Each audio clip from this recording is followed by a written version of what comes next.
प्रदेश के छतरपुर जिले से लगभग 15 किलोमीटर दूर कादरी गांव में इन दिनों एक अनोखा रहस्य चर्चा का विषय बना हुआ है। यह कहानी शुरू होती है किसान हनुमत विश्वकर्मा के खेत से। कुछ दिन पहले तक वहां साधारण खेती बाड़ी होती थी, लेकिन अचानक एक सुबह गांव वालों ने देखा कि खेत के बीचों बीच लगभग 20 फीट गहरा गड्ढा बन गया है। किसी को समझ नहीं आया कि यह गड्ढा कैसे बना। न तो किसी ने खुदाई की थी और न ही वहां कभी कुआं था। लेकिन सबको हैरान करने वाली बात यह थी कि इस गड्ढे में साफ, मीठा और ठंडा पानी भरा हुआ था। पहले तो लोग इसे सामान्य प्राकृतिक घटना समझकर देखने मात्र के लिए पहुंचे, लेकिन कुछ ही दिनों में यह गड्ढा यानी यह रहस्यमयी कुआं पूरे गांव ही नहीं, आसपास के जिलों में चर्चा का केंद्र बन गया। वजह थी इस पानी के चमत्कारी प्रभाव।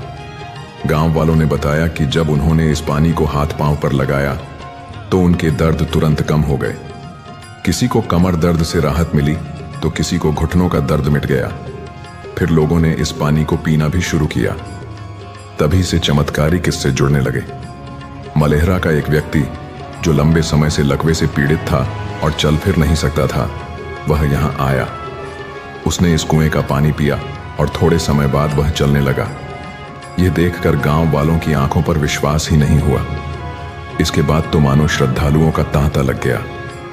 इतना ही नहीं, ललितपुर का एक मरीज जो कई वर्षों से शुगर की बीमारी से परेशान था, वह भी इस कुएं पर पहुंचा।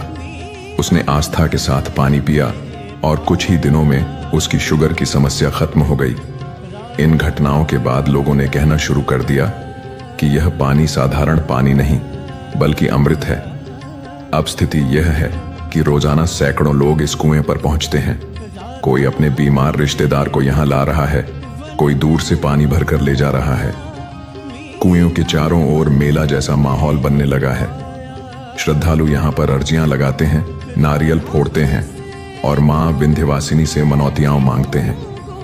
पास ही विंध्यवासिनी माता का मंदिर है और गांव वालों का मानना है कि यह कुआं माता का ही चमत्कार है। उनका विश्वास है कि माता ने अपनी सिद्ध से यह कुआं प्रकट किया है ताकि लोगों की बीमारियां दूर हों और भक्तों की आस्था मजबूत हो। आज कादरी गांव का यह कुआं केवल एक रहस्य नहीं बल्कि आस्था का केंद्र बन चुका है। किसी को नहीं पता कि यह कुआं कैसे बना, पर इतना जरूर है कि इस कुएं के अमृत तुल्य जल ने लोगों को स्वस्थ किया, बीमारियों से राहत दी और श्रद्धालुओं के मन में विश्वास की लौ जगा दी। यह कुआं अब सिर्फ एक खेत का हिस्सा नहीं रहा बल्कि एक जीवित चमत्कार बन गया है, जहां लोग दूर दूर से आते हैं और अपने विश्वास के सहारे जीवन की नई उम्मीद लेकर लौटते हैं।